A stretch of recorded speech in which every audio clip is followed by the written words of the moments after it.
Hello, hello. Good evening, everyone. Welcome to the Artist Blueprint. My name is John Henry Soto, and as always, I'm here with George Batista, and we have a really good show today. We're very excited, and this is something that George and I are passionate about: music. It's our first love, and it'll be our last love. And it's one of the things that brought really George and I our friendship, and even we're family, but our friendship actually really became stronger because of music. And these two artists that you see here, Rush and Stevie Ray Vaughan. There you have Geddy Lee, Alex Lifeson, and Neil Peart in Rush, and of course Stevie Ray Vaughan. And those were the guys that kind of like changed the game in our minds. It did something. Rush pretty much devoured George's brain. And we all lost him for a while. He was Yeah. just devouring the Rush music. And Stevie Ray Vaughan, when I first saw it, was just I was just mesmerized with everything he did, and that just kept going all the way until we tragically lost him. But today's show is going to be about what is the thing.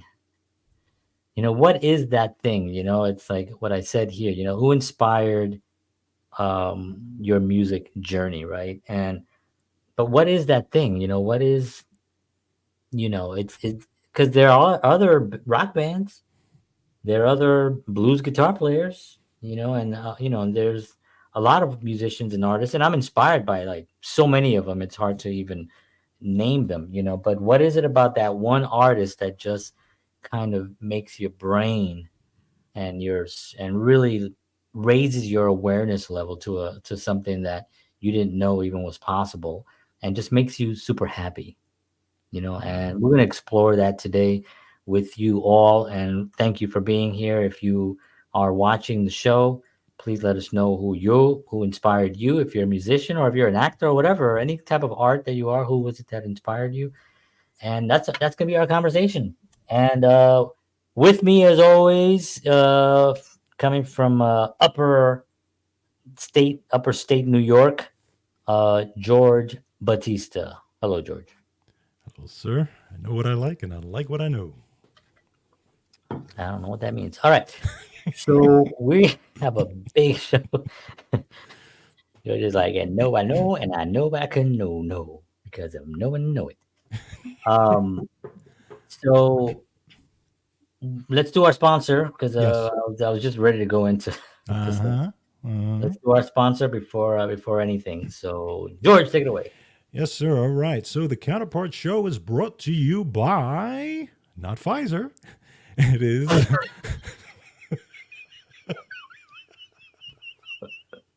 Sorry, I just had to throw that in there. It's brought to you. The opposite of Yeah, the opposite of Pfizer is brought to you by Wellness Resources, a family owned and operated nutritional supplement company providing the highest quality clinically formulated supplements since 1985. Find out why they are my favorite supplement company, and they are the favorite supplement company of many people around the world. You can check them out at myvitaminresource.com.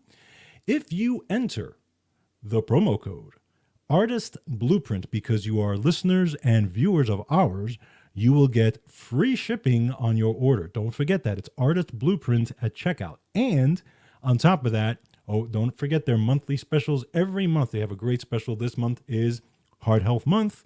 So, of course, they have 25% off their cardiovascular supplements, amazing supplements to keep your heart nice and healthy and pumping and blood flowing through it. So yeah, great supplements. I highly recommend them. So check them out. It's wellness resources at myvitaminresource.com. punto com. Yep. And no side effects. No Ah, side effects. Well, there is one side effect. You'll actually the feel really hand good. growing out of my head. No. Yeah. You'll feel really good Yes. and creative and have a lot of energy. So if you're totally against that, then do not try these supplements. But if you are for that, then that is what this is the company to get your stuff from. Agreed. All right, so George and I are musicians, as some of you might know. If your first time here watching the show, welcome. And George and I are cousins. We grew up together. We played in a band together called Glass of No, KNOW, Knowledge. And we were sort of kind of introspective band, right? Um, had a lot to do with some not really political stuff, but it had to do with worldly things, and we had Right. a really great time doing that. And but we were more obsessed with playing than with anything else. We just loved we loved music, we loved playing, we loved artists that were doing something that and we found music that you generally would not find in the Bronx. That's right. Especially where we grew up. I was listening to, I mean, I remember listening to BB King at the Regal on a cassette, Wow. when I was a teenager, and I got it, from one of those Columbia House, 11 for a penny. I remember ordering, and I was like, well, I'll pay them back, and then after a while, they start sending you tapes for like $20 a tape. You're like, oh, I didn't even know, why did they send this to me. But yeah, I got from there. I got some Eric Clapton stuff. I got some um, just a lot of music that I knew existed because of K with WNEW KW. Yeah. with Scott Muni. Hmm. Um, and that was my radio station, and that's what I would listen to, classic rock. And for me, it wasn't classic rock; it was new. Yeah. I was Exactly. I was absorbing all these new artists, and for me, they were new. And Stevie Ray Vaughan was one of those guys. And I remember hearing Texas Flood, and I was like, "Wow, how is he doing that?" Because I heard BB King, and BB King is phenomenal. BB King is just well known for hitting one note, and the whole place goes. That's another level of power, right? Yeah.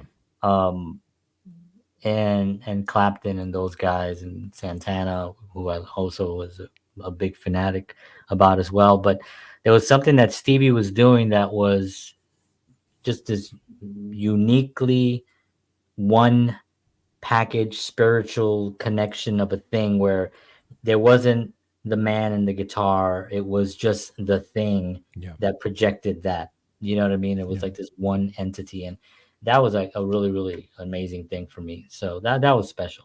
That was special. Folks Hi, out there. Danny. Oh, Sorry, I want to say hi to Danny hi, Felt. Danny. She's a great singer and a very inspirational person here in Nashville, and does a lot of great things for artists. So Nice. Danny Felt, check her out. Awesome. Awesome. Yeah. You think, and artists out there, think about, like John said, think about those folks who have inspired you. But I always say there's always that one that, I mean, again, we all get inspired by a bunch of folks, right? But there's always that one that Yeah. was at the top, the top of the pyramid, right? And it's funny for me, it was, well, when I was younger, okay, when I was younger, the Sugar Hill appeal of Gang. Kiss for me. Sorry.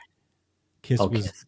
Kiss was the big thing for me. And again, they were a big marketing machine and all this, but they were fun to watch, and they had that whole kind of get up and that whole thing. So It was a spectacle. It yeah, was it was a spectacle, and I loved it. I yeah. I painted mean, my for face. kids, that was, yeah, definitely. Exactly. I painted my face. I watched their specials. I bought their albums, Kiss Alive, Kiss Alive 2. I mean, I was really into it. That's how I started banging on drums to Peter Chris's drum.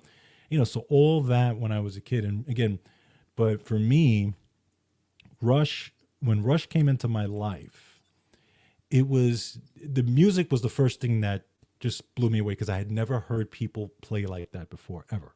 It Yeah, just was the first thing that progressive rock. that That, that progressive rock, but not only just but progressive rock. There's progressive rock, and then there's the way they did it. and then there's Rush. Yeah, no, I know. You know what I mean? Because even Yeah, I like I'm a big fan of Genesis too. I love listening to Genesis stuff, and they have some great stuff. And I'm great. actually just recently I've been trying to learn some of their more complicated stuff on drums. But they're not Rush. The way Rush did it is just another level. But what I loved about Rush even more when I dove into them as people, I fell in love with the guys. Yes. And I think that is what really kind of put me over because they were just so cool. They were cool guys who really cared about each other, but also cared about the fan. Yep. And there wasn't the ego thing. There wasn't No. the Van Halen I hate you thing. There wasn't all that stuff. They're Yeah. just three guys. Yeah. With Rush, I always felt, and I mean, I've never met them. I haven't met, or at least Alex and Getty. I still love, still time. I still can meet them. I would love to meet them someday. Um, but it was always when they were on stage, you always got the feeling that they were exactly how they are in real life Right. on stage, where there wasn't this stage persona that they would put on. They would go out as these amazing musicians who were just they were just genuine, Yeah. in their ability to play and connect with an audience. Their musicianship was better than no one. I mean, they were just such a tight group. They had the elements, and this is something that we've talked about in past shows.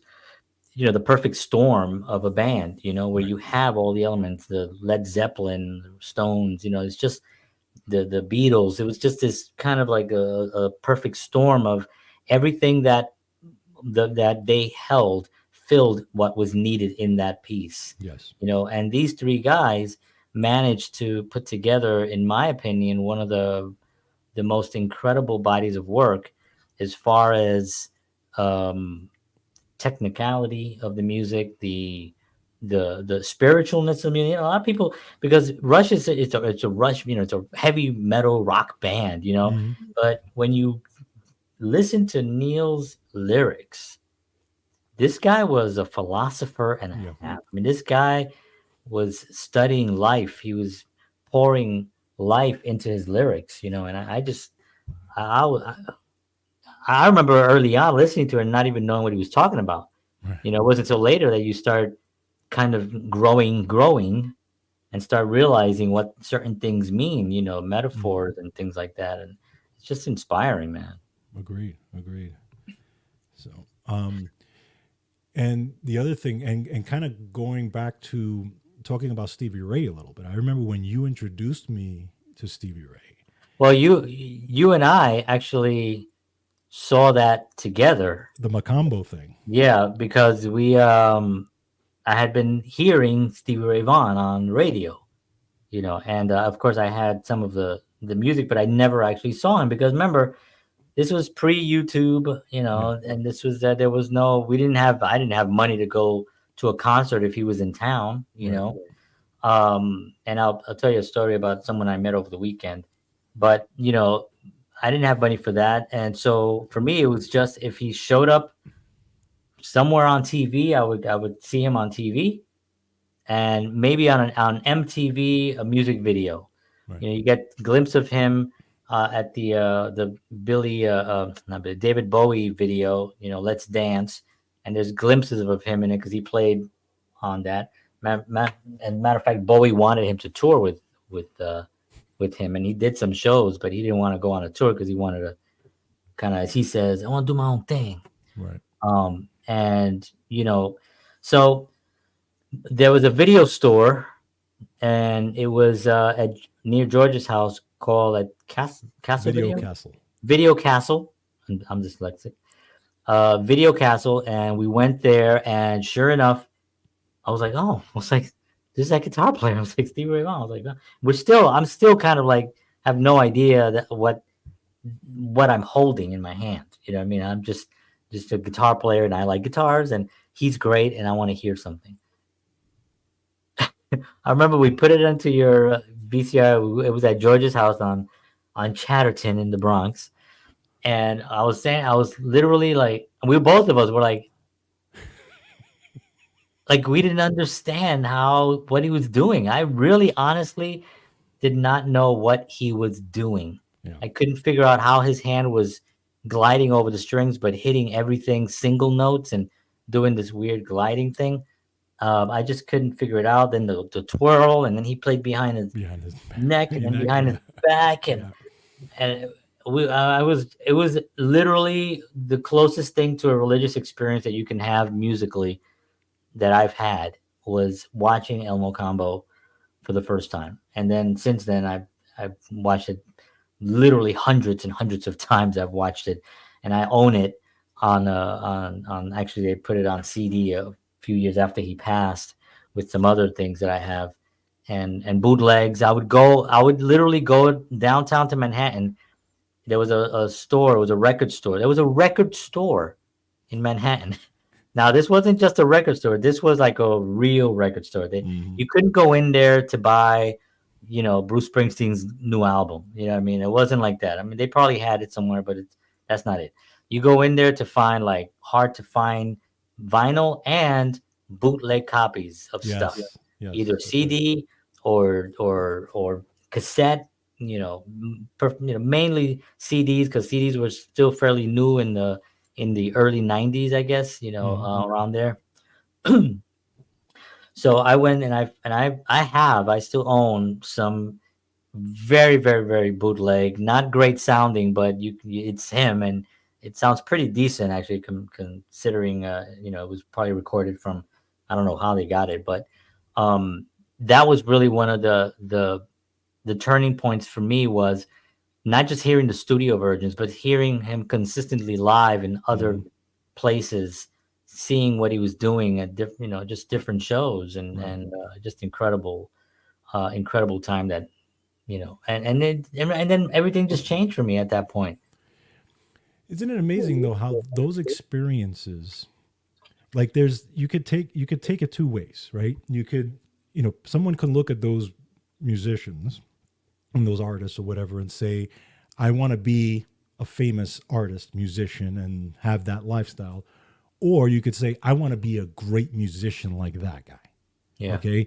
And I think you and I, that's where we always were, yeah. right? We just wanted to get good. yes, I wanted to play like Neil. I wanted to play, and, I, I was more obsessed with getting good Yeah, that I didn't worry about the rock star stuff. I didn't no, worry about playing on this. I wanted to just get good. And I that's wanted it. to, somebody to be able, who was playing with me in a group to say, wow, that guy can play time. He Yeah, can play some nice fills. That's yeah, where I wanted to get. yeah. Same. Yeah. Yeah, it's definitely the same thing. And playing is like flying, right? We've talked about this before. When you're in that zone and you're playing, you don't even realize you're playing sometimes anymore. Yeah. You're just so in the zone and you're flying, and I wanted to explore that feeling more than anything, because that meant that you were so comfortable with what you were playing that you didn't need the body, and then you're Yeah. now operating as a spirit, Yep. and you're just controlling it spiritually, and it's no like there was no effort, Right. like you see musicians of they, when you put too much, I can't get this chord, the frustration then becomes, then you're not really spiritual anymore. You're not taking it as a spiritual being communicating an art form. You're taking it as a physical body and trying to get your fingers to the, and you're Hmm. focusing on just the body, Right. Right. and Rush and for me, Rush, Stevie Ray, and Stevie Ray Vaughan were both these bands that just operated that way. You watch Geddy Lee playing bass. I mean, do you even notice he's playing bass? Yeah. No. But then you hear it and you hear like the most complicated runs. Yes. Yes. Same thing with Alex. And Alex's Hmm. guitar playing is like amazing. I know people Yeah. always say, well, he doesn't get enough credit. Now he gets credit. Yeah. He gets credit. You know what I Yeah. mean? People know he's in the Rock and Roll Hall of Fame. You know what I That's mean? right. He gets credit. You know what I mean? They all get credit. But I can understand because his playing was not to his playing. It wasn't just for him. He Yes, played for Rush. for the So group, exactly. he played to the song. And And that see, to me was the most exciting thing. that's what really separates them in my eyes from so many other 100%. groups, because literally it was three pieces that fit perfectly, that created one thing. But if you take a piece out, you can't just replace that piece. Yeah, you can't have another Nothing else would guitar player fit. Yeah, they or a bass each player. one specifically complemented the other, Yeah. and it was in a specific way. And the funny thing is, people, again, if people know anything about Rush, Neil Peart wasn't the first drummer, right? There was a drummer before him, Right. and the guy, this guy decided to leave, and it just wasn't for him or whatever. They had some conflict or whatever. But when Neil came in and played for Geddy and Alex, and then they sat with him and they spoke with him and Yeah. had a conversation, they immediately knew this was the guy. Yeah. Just Yeah. it just Yeah. clicked. Getty tells the story because he's been on a book tour Yeah. recently, and he tells the story a few times. I've heard him I've watched all the interviews wherever I catch it on YouTube. And one of them, he says basically, he showed up with his drums in garbage bags, Yeah. Yeah. in green garbage bags apparently, and he set up, and they're all like, "Oh gosh, this skinny, tall, skinny, lanky guy shows up." And then he starts doing these runs and these paradiddles and these fills, and Getty was like, already he's the guy. Yeah. But Alex was sort of like, we promised the Right. other guys that we were going to listen to. You can't. He was kind of like giving Getty the evil eye, because he was like, no, we have to listen to everybody. But then after, at the end of that, it was like, yeah, we could listen to anybody. But Getty was like, I'm not letting this guy out of my sight. you know. Exactly. And yeah, that was the beginning of it. I think also their humor Yeah. was equally the same. Alex being a very, very funny guy, probably the funniest of the bunch, and you know, but also Neil being so intellectual Hmm. and very well read, but still being able to laugh so hard at Alex's silliness. Yep. Was just. And then Getty is somewhere in between. He's intellectual. He's also silly. Yep. He's also a philosopher in his own right. When you hear him speaking, and even Alex. I've been listening to Alex interviews a lot in the last couple of months, because he's been playing. What's that group that he plays with now? Oh, They just put a new album out. yeah. I forgot the.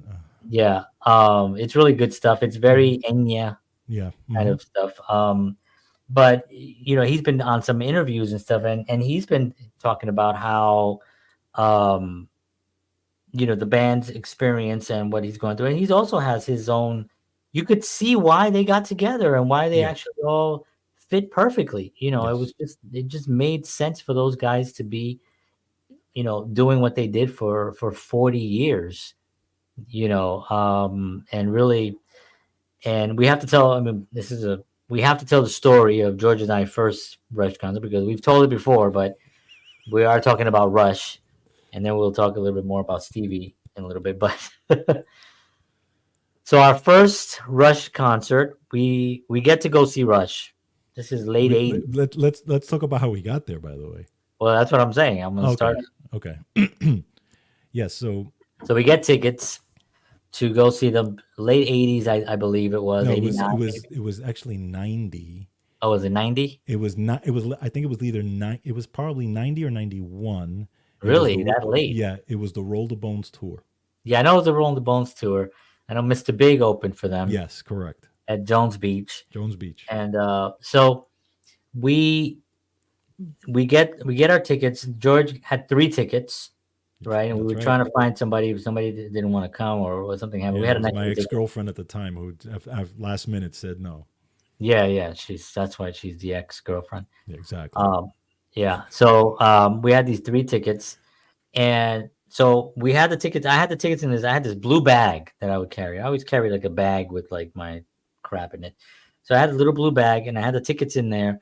So we get there. We George had this orange Chevette car That was my first that car. had that had that had a lawnmower engine in it, and it had a hole in the So front seat yeah, so where I the sat. in the passenger side front. The floor of the passenger side had rusted because remember, this is I bought this car I think for $500 off of a family member, and I mean this car had rust all over. It was really in bad shape, and it had, you're broke. I'm a broke college student, at the time, so it had the floor of the passenger side had rusted through, so there was a hole.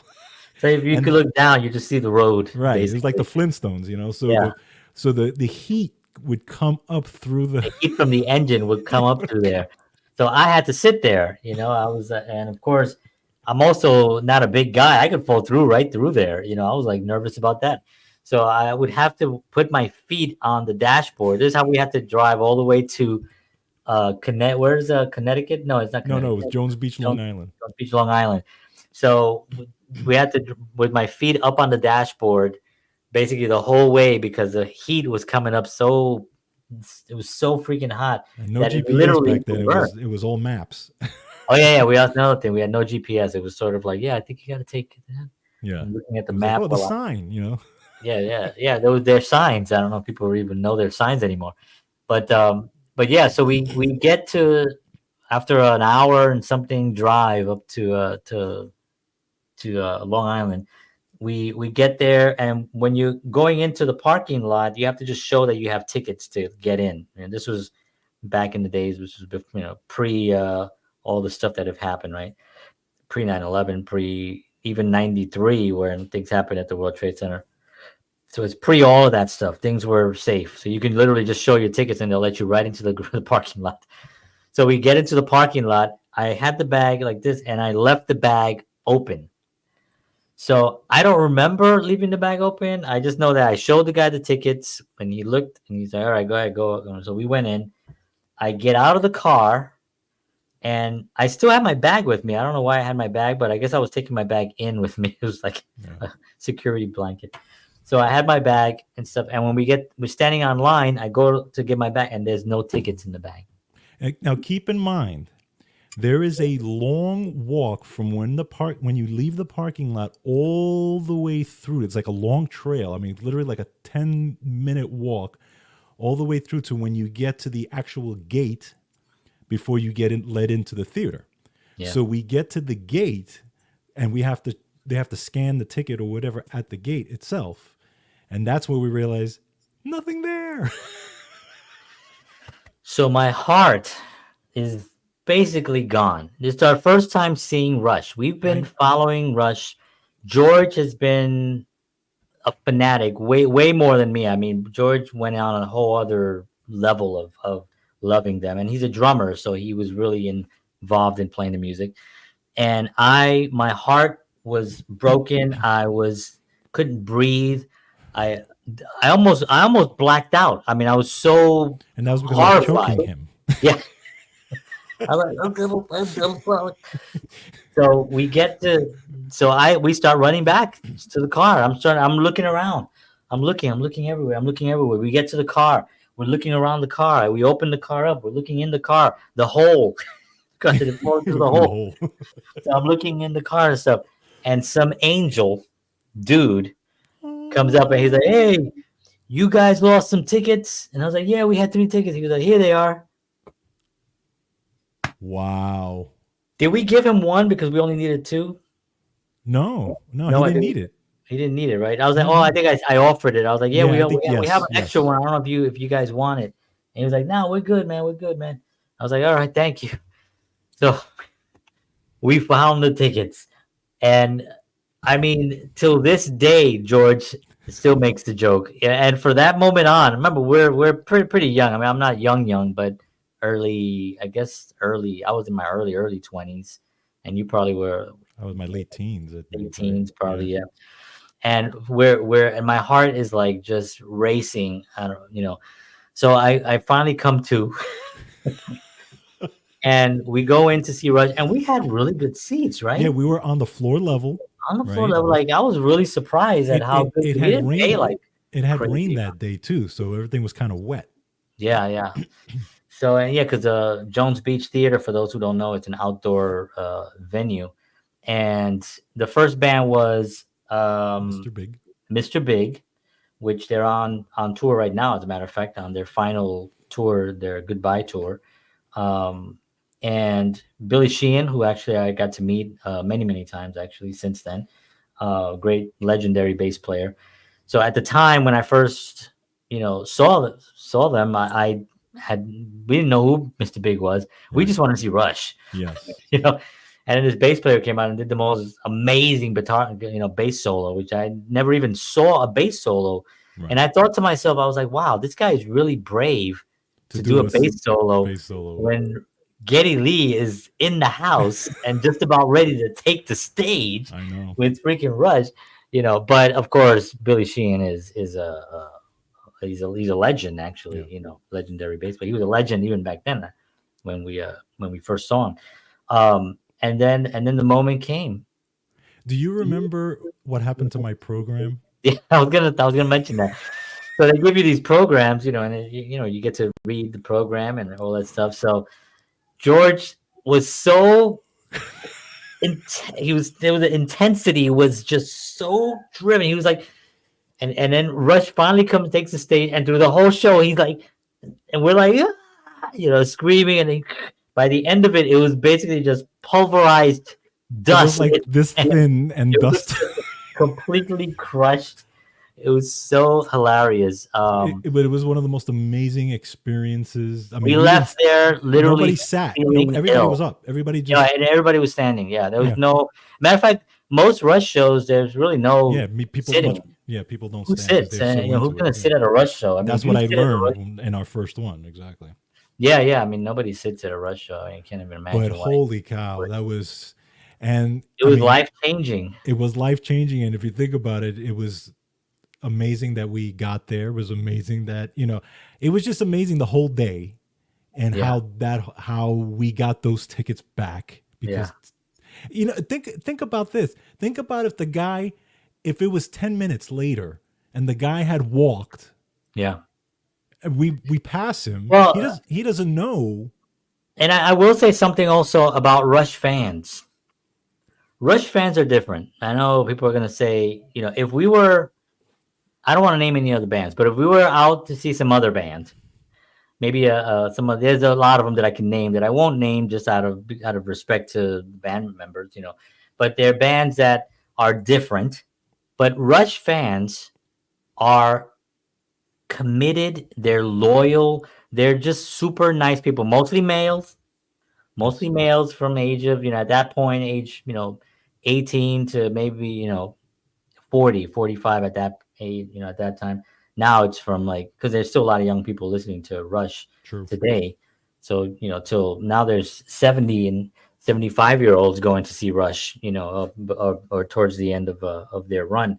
Um, but the fans are really loyal. They're really, really loyal. And so the fact that we got our tickets back was more likely that it would have happened at a Rush concert had we been True. some other concert with fans that are a little bit different. Not to make fun of any, I don't, and it's not even making fun. It's actually stating a fact that Rush fans are extremely loyal.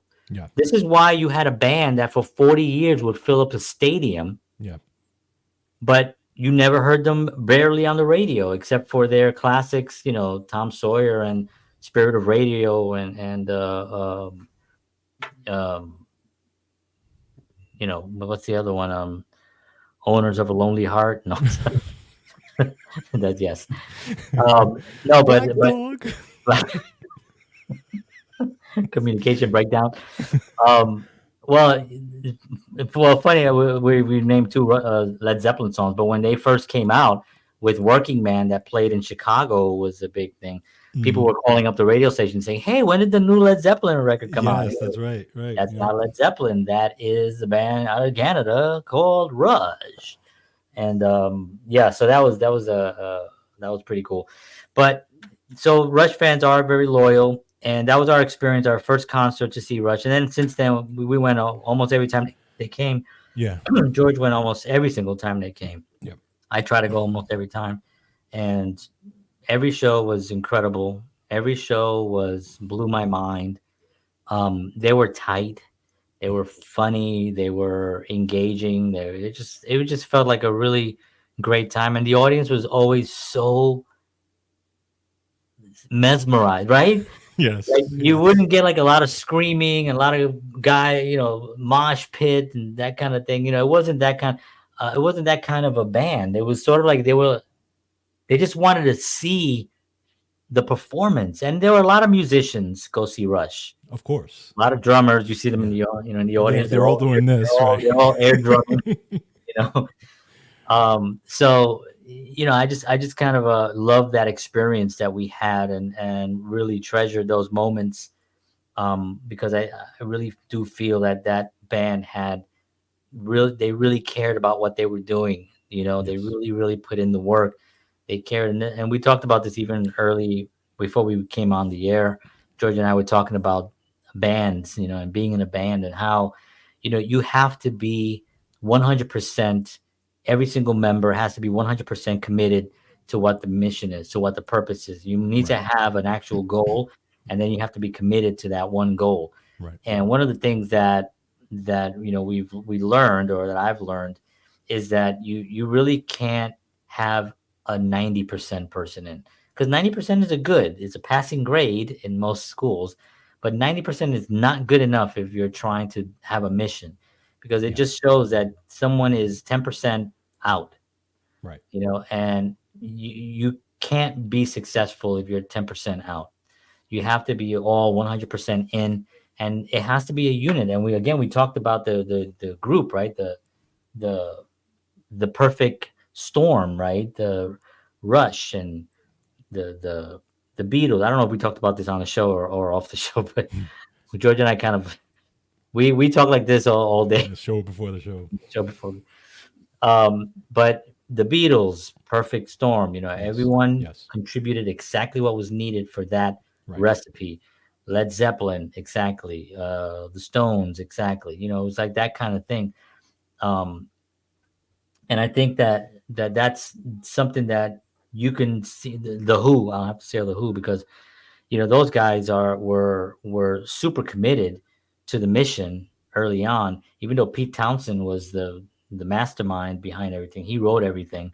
Right. Roger Daltrey just projected it. He Right. sang everything, but it was Pete that really put everything together. But he needed Roger. Right. You know Correct. what I mean? He needed Roger. He needed Moon. It was like those guys just really gelled into something that was incredibly different, unique. So that's important. Yeah, one thing that Rush never fell into, which a lot of other bands do fall into, and it's not necessarily a band thing. Sometimes it's just a musician thing. Is where the one of the members says, it could be the lead singer, or say, it happens now more than before, but it's like, I need to go on my own. I I introduced. can't be doing this anymore.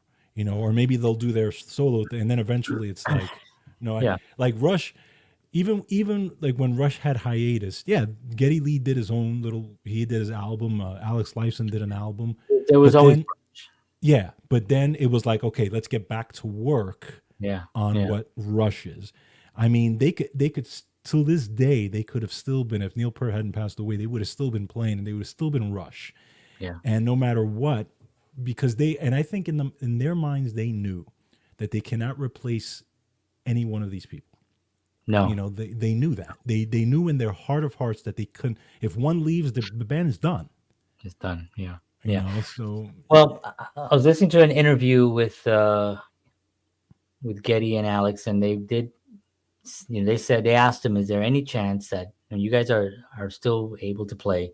Is there any chance that you can go out and grab one of these legendary drummers and do and go out on a tour?" And they both said nothing is off the off the table, right? table. Right. Nothing Right. is, but Would yeah. Rush, as we know it, Yeah. is done.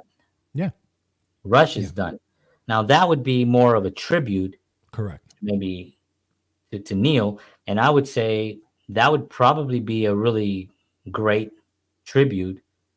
To go out and get, you can go out and get three of these amazing drummers that are out there. We can name them all. George can name them all, Yeah. and they'll the guy from Dream Theater, uh, Portnoy. Portnoy, yeah, he's playing with Billy Sheehan actually Yeah. in Winery Dogs right now, Yep. and he is phenomenal. I Yep. mean, and there are guys like that that can do that and do a tribute tour Right. to the legacy that was Neil, Yep. because Neil is a powerhouse. I mean, he's not only uh was he an amazing drummer, but he was also an author. He wrote Yeah. books. He was Yep. also a poet. He wrote poetry books. He wrote every lyric. He did go through some heartaches in his life as well, losing his daughter and then a year later his His wife. wife. Yep. And still was able to persevere. As a matter of fact, George and I were at the show, their first show back Yeah. after that whole tragedy. Yeah. We were at that show, and one of the most emotional things that I can remember was when they started playing, that they looked at each They other, looked at each other. Yep. and they kind of were like, we're okay. Yeah. We're okay. We're here. "We're here, And we're doing it, we're doing it, we're doing and it," that's and and it just chokes me up even now thinking about it. yeah, because again, somebody in your band went through this, and you give them the time and the space that they need, and they gave them. They were out for 5 years, I know, and you just and they didn't gave them know. the And what are you gonna time. say? Yeah, You couldn't blame Neil for never coming back. absolutely, You know what I absolutely. mean? And it was like, But but they again the testament to their who they are as people, exactly. is just wonderful. And I really hope that their music, not only their music will go on obviously, but also that it picks up another form, like either in a musical or a concept show of some type of video or something, because 2112 in itself is an epic story. Yes. I mean, you can have a whole series based around just that album alone. And every single album really has it just flows so well that can be Yeah. really it can become a show really, Agreed. and that'd be epic. Agreed. That'd be epic. Agreed.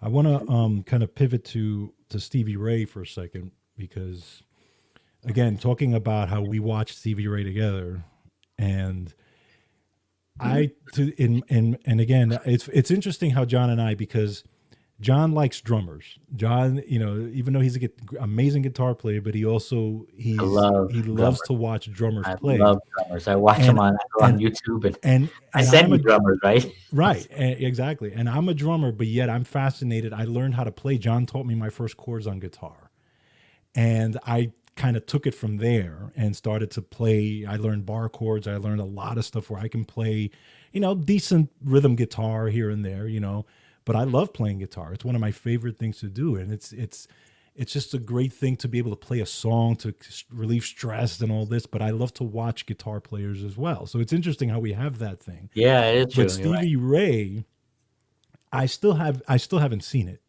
in my, and John sees more guitar players than I do, but the combination of rhythm, of how of being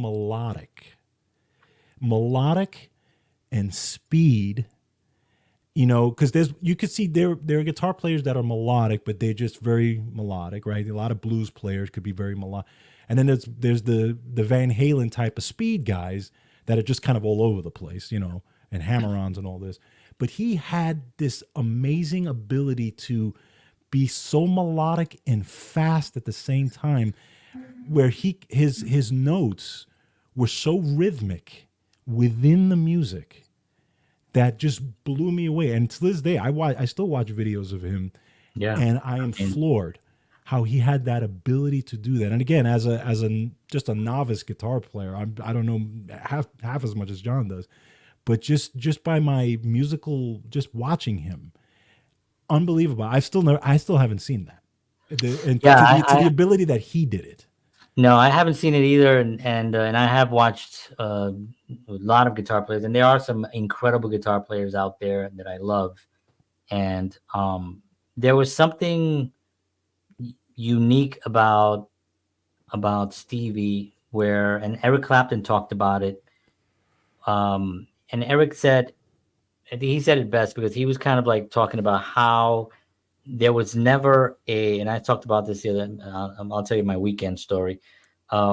Actually, I'll tell you that one first, and then I'll go into the about Eric Clapton said. But like over the weekend, my son had one of his friends' birthday parties, so I took him there and stuff, and I was talking to the dad of the birthday boy, and big Stevie Ray Vaughan fan, huge Stevie Ray Vaughan fan. So Nice. so we of course we hit it off, Right. and we just chatting, and his dad named him Jimmy from Jimi Hendrix. He's also a big, so his dad is a huge Right. music fan. So his dad is a huge Stevie Ray Vaughan fan. So his dad comes out and we start chatting Stevie Ray Vaughan. His dad saw Stevie Ray Vaughan 32 times Holy live. I never saw him once. He was wow. gone before I had any ability, and I just didn't go see him. He 32 times, and he told me some great stories, and we could have gone on. He was like, he had to go in the house for a second, and he was like, I'll be back. I could talk all day, and I was like, I could hear all day. So he had some great stories. But we were talking about Stevie, and matter of fact, our late guitar player for our band, Glass of No, David and I once we were driving to wherever we were driving to a gig or to a rehearsal, and we start saying like, who's your favorite artist of all time? Like, who's our, and we both, and we're both kind of like favorite artists. Because yeah, not a band, not a, just like artist, Right. overall artist. Right. Like just, and we both were like Stevie Ray Vaughan. And he said to me, I was like, really? He was like, no. And he was like, yeah, Stevie. I was like, are you serious? He was, yeah. And so we were like, we totally understood that there was this other element of this unique ability to be one with the instrument, as corny and cheesy as that sounds.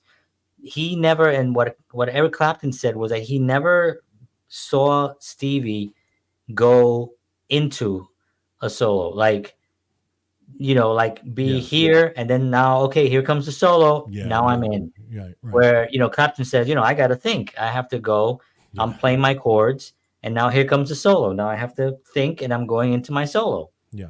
That was never a thing for Stevie. Stevie was always in the thing, and it was like the solo would just come when the solo, it everything was just this one unit of a musician. And I still to this day say, and I've been saying this for since then, that he to me was that complete Yeah. artist, Yeah. where he had the ability to make the instrument. He had great vocals too. Yes. I don't think Mm-hmm. people talk about his vocals as much, but he had great vocal. I mean, Mm-hmm. strong vocals, and he was able to complement his voice melodically with the guitar, Right. and also single. I mean, I don't want to get into technical stuff, but he also played really heavy strings, Yeah. like very heavy strings, and his guitar was actually a sort of it had a body. The body was a standard Strat. It was like a 57, I think. But then the neck, he had the neck replaced to a 62, and a Wow. 62 is a little thicker neck. And then he had the coils on his pickups completely rewounded for him. So his instrument was basically, he called it the number one. His number one was basic, and you can buy, pretty much a close replica now.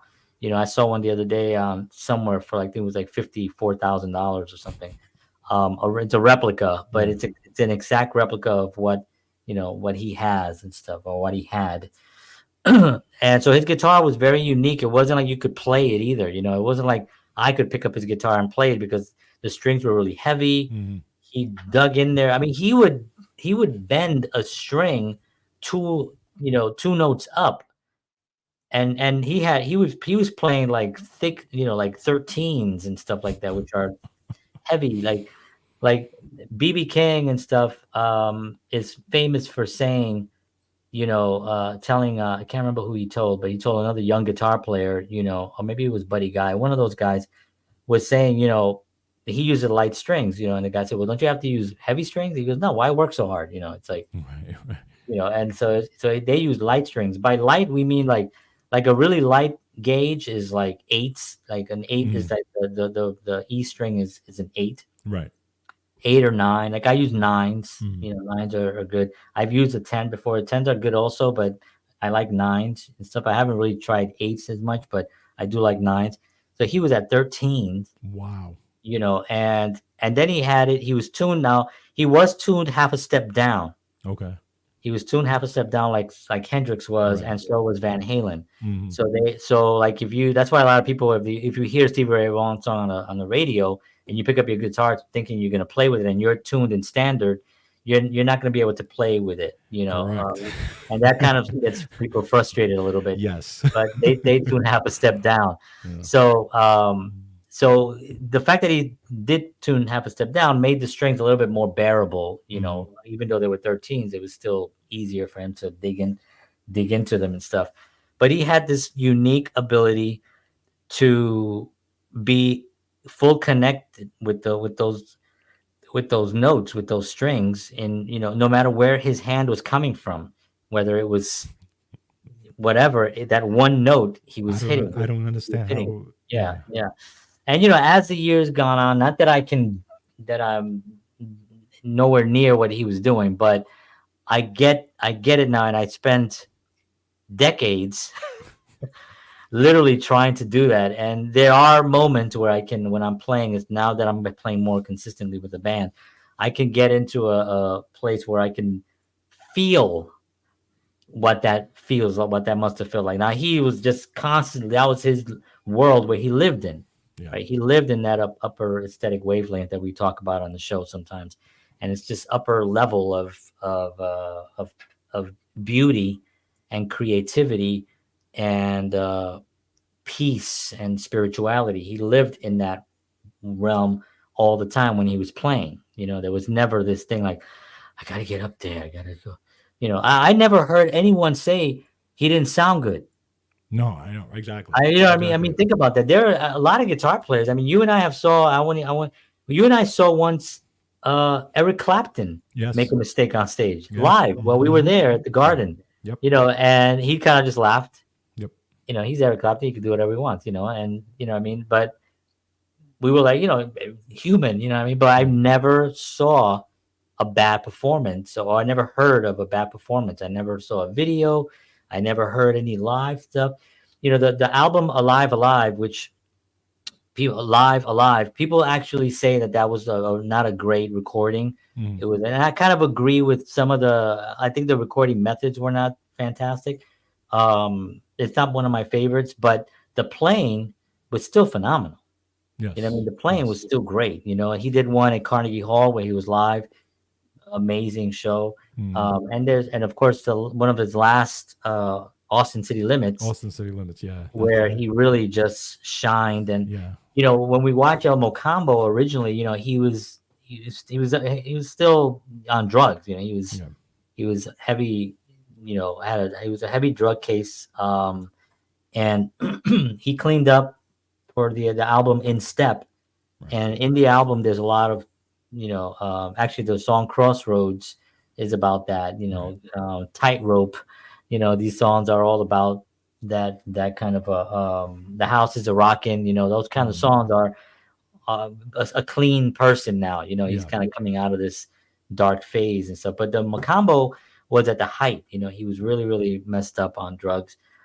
He played incredible, like I said before. Like I've never seen anything like it. And then his last Austin City Limits, he was so clear eyed. You know, his eyes were. He looked at the audience. If you look at El Mocambo and you look at Austin City Limits, you'll see that one of the things that the difference is his eyes. I remember when El you Mocambo, pointed that out to me. yeah, yeah. Elmo Combo, he was always, his eyes were closed. He really wasn't confronting the audience. Again, he's, you know, the spirit is taken over. He's kind of just playing what he's just in that zone. Like I said before, he's at a level that just people just don't normally live there. You know what I mean? It's Hmm. just he was just consistently there. So it didn't matter what he was putting in his body. Unfortunately, you know, but or fortunately, because he did get off of drugs and he did become clean, and you know, he was taken from us tragically in a helicopter accident on August 27th, 1990. And you know, that was a day that really sucked. Yeah. You know, he what oh yeah, so and then in Austin City Limits, he's looking at the audience, Yeah. he's Yep. smiling, Hmm. he's making kind of like jokes and stuff. Like at one point, he kind of stops and he goes, and everybody just laughs and stuff because he's just like right between songs and stuff. He played, but now if anybody wants to hear him soar in a way that you're just amazing, go to YouTube, go to the Austin City Limits, Stevie Ray Vaughan, and the song is Tightrope. Mm. Go to Tightrope and go to the second solo. The second solo on that is at a level Yeah. that is beautifully crafted. It's melodic. There's speed there. Speed is not a thing. You know what I mean? Speed is fine. I feel like after Van Halen, because Van Halen was uh changed the game for guitar as well. He Van Halen did something that no one else was doing, and he made the instrument. Remember, Van Halen also didn't have any pedals. Right. He didn't Yeah. have any. He had a guitar and he had an amp, and he had the amp everything tuned in a place that nobody could even play it. Right. His guitar. He did something that was uniquely him. You know what I mean? Um, Stevie, on the other hand, did something where he combined this melodic ability to play with speed, because he can play as fast as anybody, with finesse. Correct. Finesse, Correct. and of course Van Halen missed a finesse too. You know what I mean? Not to, but it's two different types of styles anyway. So Yeah, it's not. because when I say speed, yeah, and I just want to just you know, and again, it's not speed for the sake of speed. Mhm. Okay, I mean speed with it. I call it, and I guess it's just the way I look at it. Like there's a melodic, it's like melodic speed. I guess I can call it. There's a melody within it. If Yeah, you're playing a it's a beautiful, but it's melodic, but it's fast yeah. within the bar, right? But it's so melodic, and I don't see a lot of guys playing that way. I mean, again, there's No, great guitar players out there. they're great There's guitar amazing, players. but not with the finesse Yeah, that, like you, and I think that you put it perfectly. The finesse that he did it in is yeah. is just Yeah, what he separates him. combined all those elements, Yeah. because there's guys. I mean, I'm in Nashville, right? So I mean, there's guitar players here that are just unbelievable. I Right. mean, I'll go somewhere and I'll be at a bar. I went over the weekend. I went over to Papa Turney's, which is a little barbecue joint right by 2 minutes from my house here, by the water. So I go there every Right. once in a while to get a dinner, and I just went in by myself just to see freaking kid up there, playing guitar. Amazing. Very, very, very good guitar player. You know what I mean? So we have tremendous guitar players here. Yeah. You know, again, there's a full package of something, Yeah. that, when people say he's got it, Yes. Yeah. well, Stevie was born with it, Yes, he was. He was. He and was. a lot of other people, they study it Right. and they do get it, Hmm. but he was sort of like it. he No, no, he you're right. was He was it. absolutely gifted. That part, he when Yeah. the way he was able to access that, Yeah. just completely. Again, it's like those young people who play amazing things. They're just completely gifted. They have it, right? That light just shines, and boom, they can do it, and they can Yeah. do it effortlessly, Yeah. right? I've always said, if you can do something effortlessly and you don't really have to practice, and you could Yeah. just somehow do it, Yeah. you have that. You were born with that. That's a gift, and if you are able to harness that and build off of that, you can do Mhm. amazing things.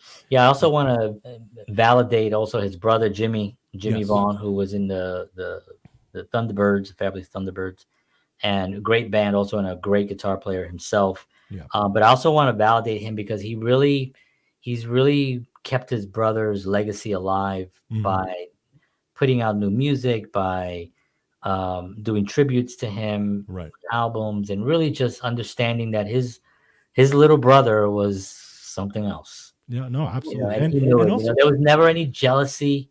right. Matter of fact, they have an album that they did together. Yes, that's It right. was called Family something. I can't Yeah. remember what it's called. brothers or family. I can't remember, Yeah. but there was a song in there called TikTok, which is a really great song. The whole album is really really fun. It's two brothers, just the love of music and just doing it, you know. And so when I just want to mention Jimmy because that it takes a lot to be the older brother, but then see your little brother Yeah. Yeah. excel at Yeah. at the instrument that you started on, Yeah. and you influenced your brother. But that the love was so big that he was like, "Go, man, go, little brother, do it, do it, do it," and that was really a great thing. So, and we still have, there's still music. I don't know what else is recorded, but from what I've heard through the grapevine, and I do follow a lot about what's going on in the Stevie camp. Hmm. And there's stuff still that was recorded, and there's still stuff that we will get to hear. I don't know how much of it is out there, but every time something comes, or even if I'm on YouTube and stuff. We're at the top of the hour now, folks, so thank you Yeah. for hanging out. But even if I go to YouTube and I see a clip that I never saw before, Mm. I get like my hair, like I'm like, even if it's just an interview. Yeah. Yeah. Even just the like I did, like when I first went on YouTube and I saw there was a sound check on video. Yeah.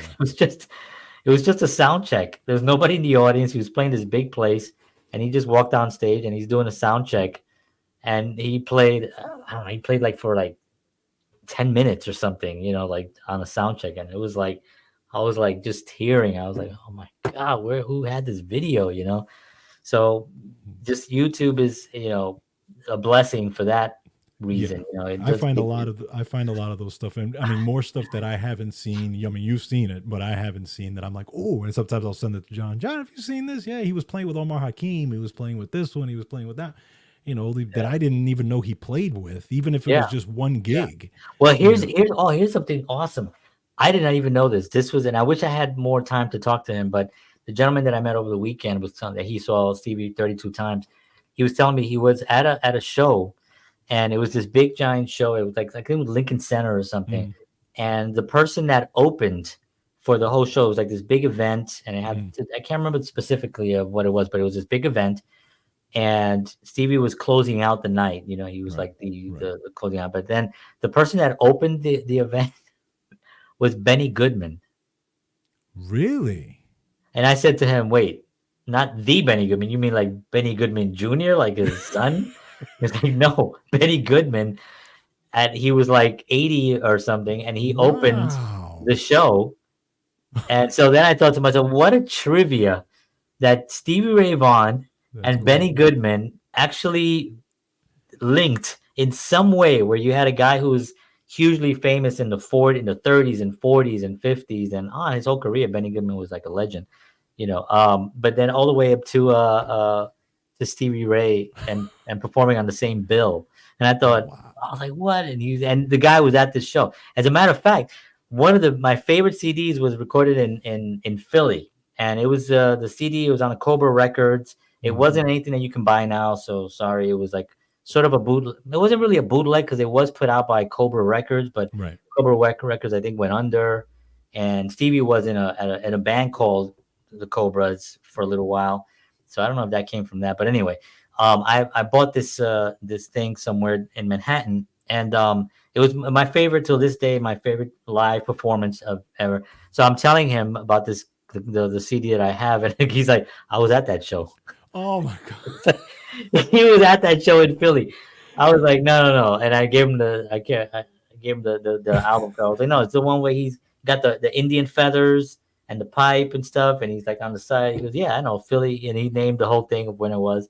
He was like, yeah, I was at that show, and I was like, dude, you're killing me, and he was just laughing. I was like, wow.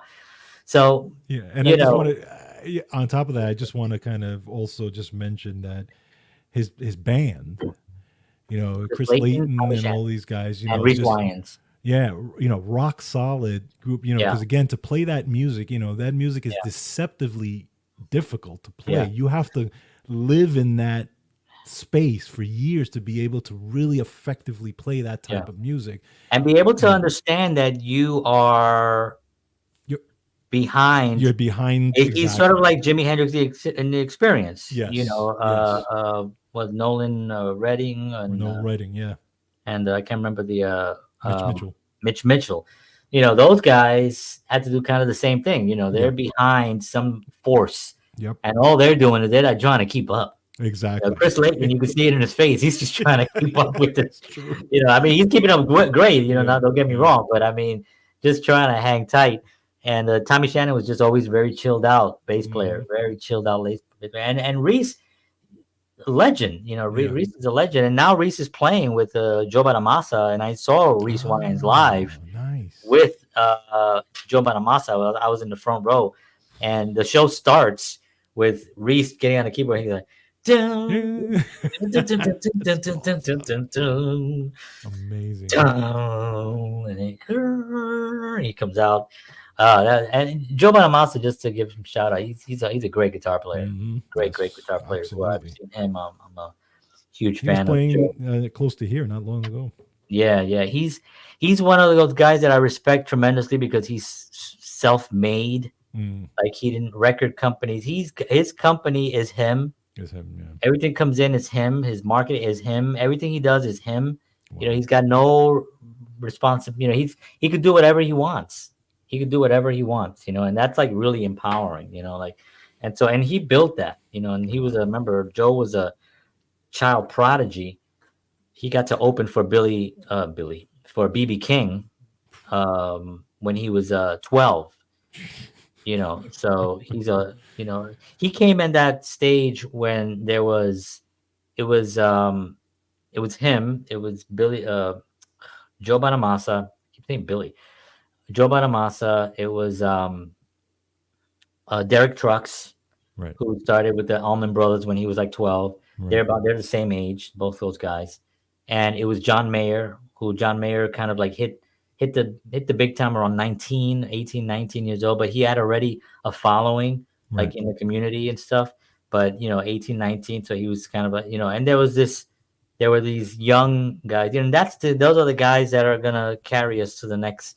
And I like those guys because they're so committed to the legends. They Yep. know what they're representing and they bring it forward with respect. Exactly. And I love that. And those are the guys that I really follow. There's a new guy called Matteo Macuso, which I don't know Mhm. if you've seen him before, but I don't think I've seen he's him. an Italian. He's 26 years old, and he has this finger style technique that's sort of like Mark Knopfler, kind of Hmm. with his fingers, classical style. Another level of something. He's not. He's playing. He's doing. It's just a different thing. It's not. It's not. It's just a different thing. You know what I mean? The runs are as fast as like Eric Johnson Oh wow. speed, like Yeah. that Yeah. on Yeah. on crack or on what's the speed or something. Yeah. He's incredible. So and he's 26. So there's Kenny Wayne Shepherd, Kenny Wayne there's Shepherd. Johnny Lang, these are Hmm. all young cats, that are out there. There's a kid that I met here. He goes by the name of Singa B, Hmm. and I met him at Papa Turney's. He was playing. I was like 10 people in the place. This guy is phenomenal, but he's actually now really doing really well. And he's originally from Memphis and stuff. And on Saturday, when I was at this event for Black History Month, one of the panelists mentioned Singa B. And I was like, because he says he's one of the young guys that are sort of like keeping the world, the music of the blues alive Right. with an understanding where it's coming from and Right. bringing the respect to it. He's not as young. I think he's like I think he's 30, 31 or something like that. Still a young guy. And so I went up to talk to, his name is Lorenzo Washington, and I went up to talk to him, and I told him I met Singa B, and he was like, "Oh my God, you met that guy, man!" And Lorenzo is he's 81 years old. He operates the Jefferson. I could do a whole show on that, on Wow. what he's doing. As a matter of fact, I want to ask him to be on the show because he this guy is the guy. I mean, he told me things that we're gonna go off topic a little bit here, but yeah. And if you're still hanging out, thank you. I love you. But Jefferson Street here in Nashville, for those who don't know, was the spot for the blues. Really? these spot for the blues. It was part of what they call the Chitlin circuit, and all these blues artists, BB King, Buddy Guy, Muddy Waters. All these guys would come through, and they'd come to Nashville, and Nashville on Jefferson Street had all these blues clubs, and it was in tremendous blues place. And what had to happen was that Nashville didn't want to invest money in promoting the blues because they didn't want to take. This is what they were saying. This is what Lorenzo say. I believe him because he was there. Right. But they didn't want to promote the blues because they didn't want any attention taken away from country music, Country. which Yeah, is I could see that. really part of the framework of here. Yeah. So what they did was they went to Memphis. This is why Memphis had Stax Records, Ah, which launched the careers of all those incredible blues artists and stuff. But Jefferson Street is still here, and he has now the Jefferson Street Sound Museum, and he shows all the artifacts. He shows all the place, and he created this thing. I'm telling you the whole story. He created this thing. It's a tree basically, and this tree he created. It has like Jefferson Street is in the middle, and then it branches off to all the clubs, and then on all the clubs, all the artists that played there.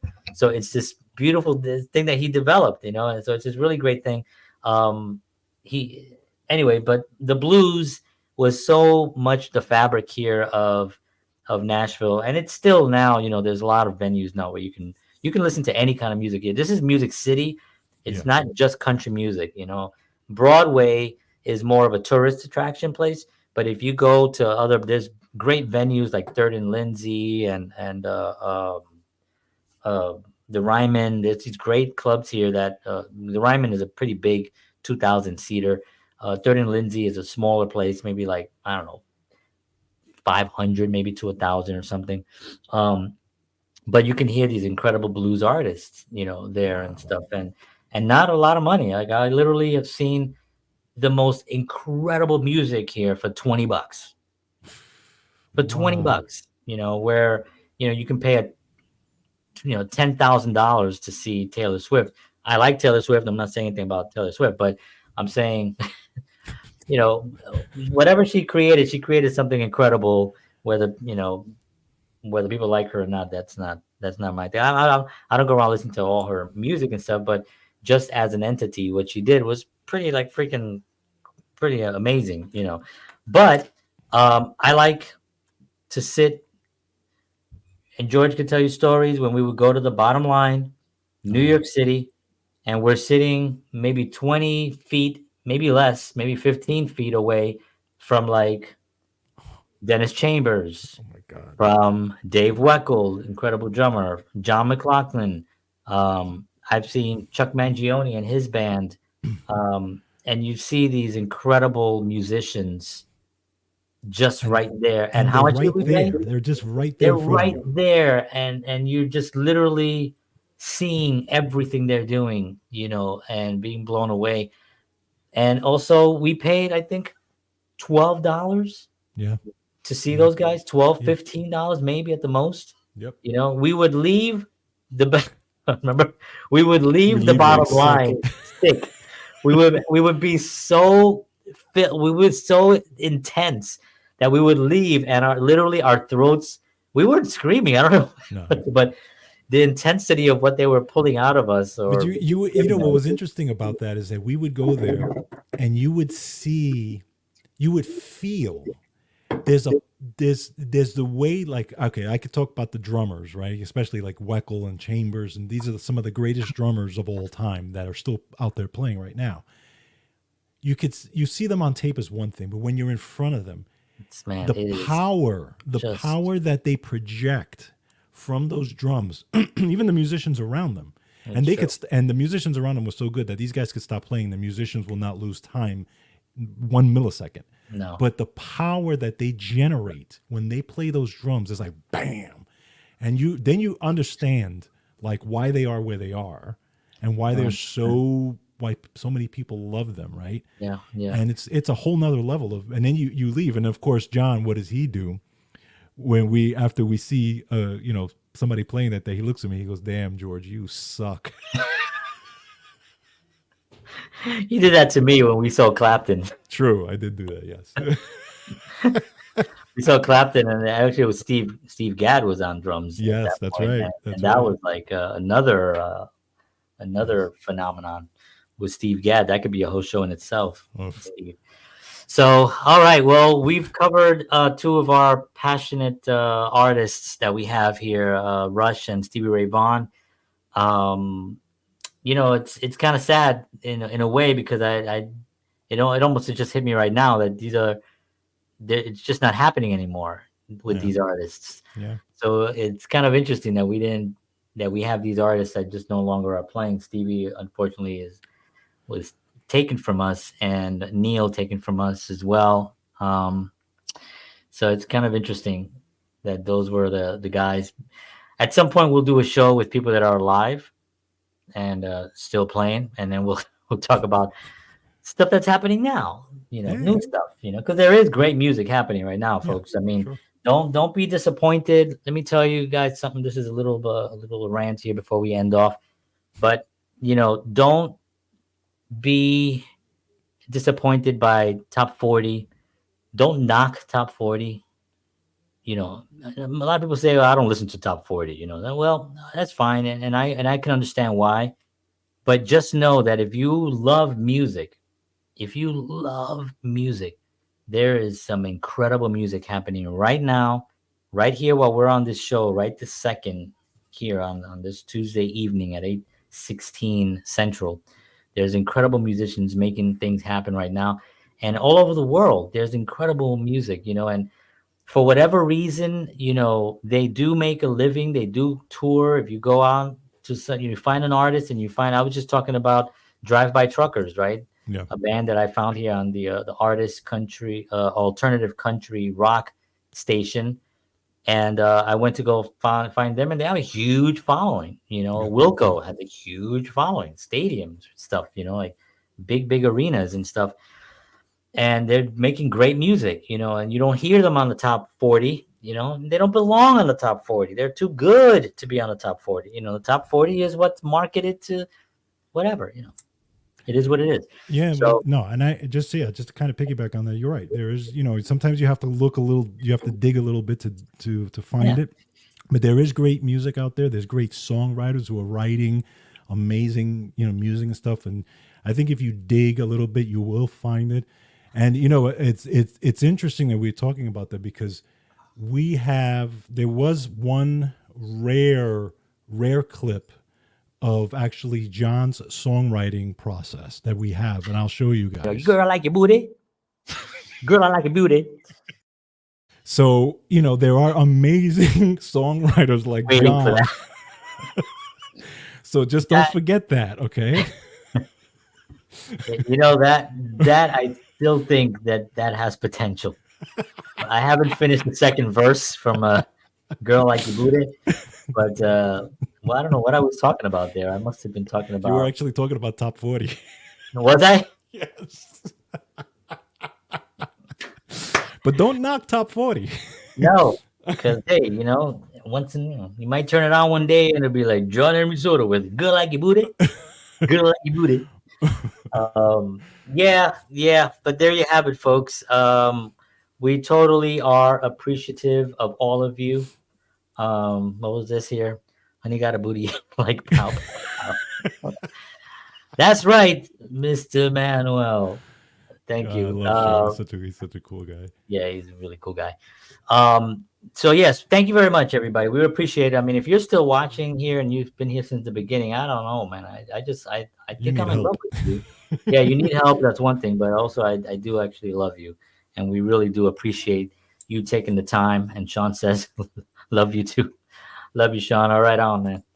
So we do love you. We do appreciate you taking the time to spend with us. We know that there's a lot of distractions out there, and there's a lot of things that you can be doing. For you to spend some time with us here is truly, truly appreciated, and we really are grateful for you and for this opportunity to come to you with our show next week.